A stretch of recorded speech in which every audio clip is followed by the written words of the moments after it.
You're listening to Uizer Media. Hello General Hospital friends. Welcome to my channel.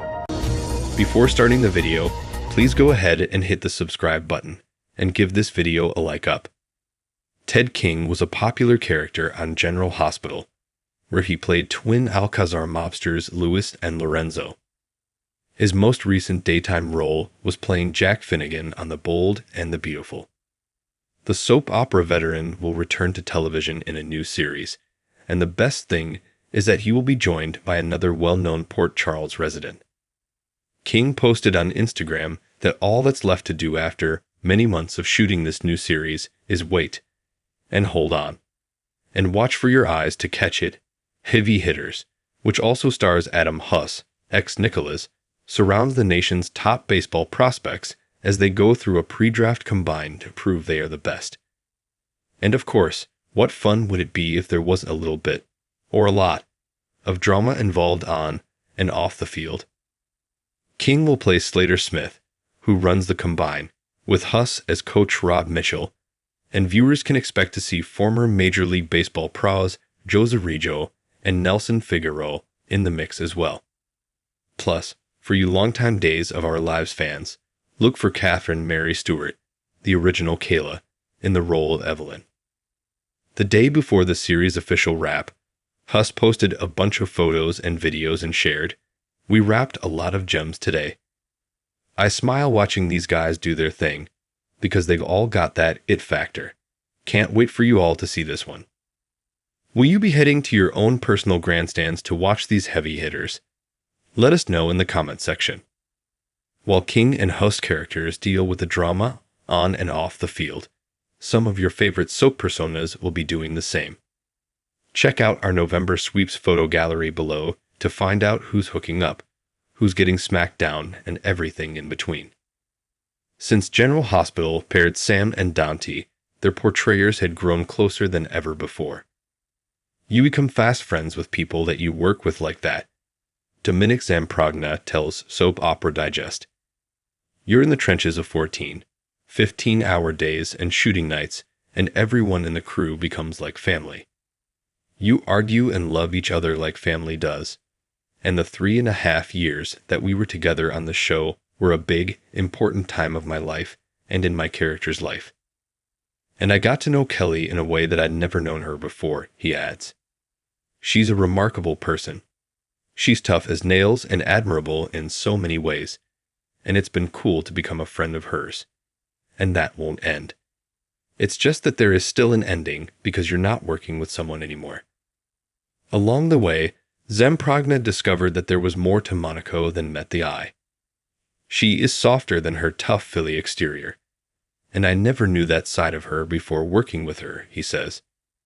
I've been with her in very emotional states myself, and we became very able to tell each other very personal things and kind of talk each other through moments that I never would have anticipated that I would have with her because she gives off such a tough girl vibe, and she's extremely cool and confident. But nobody is always cool and confident and tough, and that is what really endeared me to her, he continues. I just love getting to know her, understanding who she really was, because she's deep and complex. Zamprogna, who had been off the soap opera for years, gave her a fresh viewpoint as Monaco's tenure on Port Charles came to an end. General Hospital is one of the longest-running shows on television. Few actors can claim to have appeared in a play for a year, much less 21 years, he argues. I believe that sometimes you become so accustomed to something that you don't want to know what life will be like without it. Nevertheless, I've discovered that the best moments in my life have occurred when it seems like a door is closing, and I was making a concerted effort to remind her of it. Though Sam and Dante's story may have ended, Monaco and Zamprogna's has not. They remain friends, and as a matter of fact, I still check in on her every week. He hasn't even given up hope that Santi may someday reunite. It's a soap. Who the heck knows what's going to happen?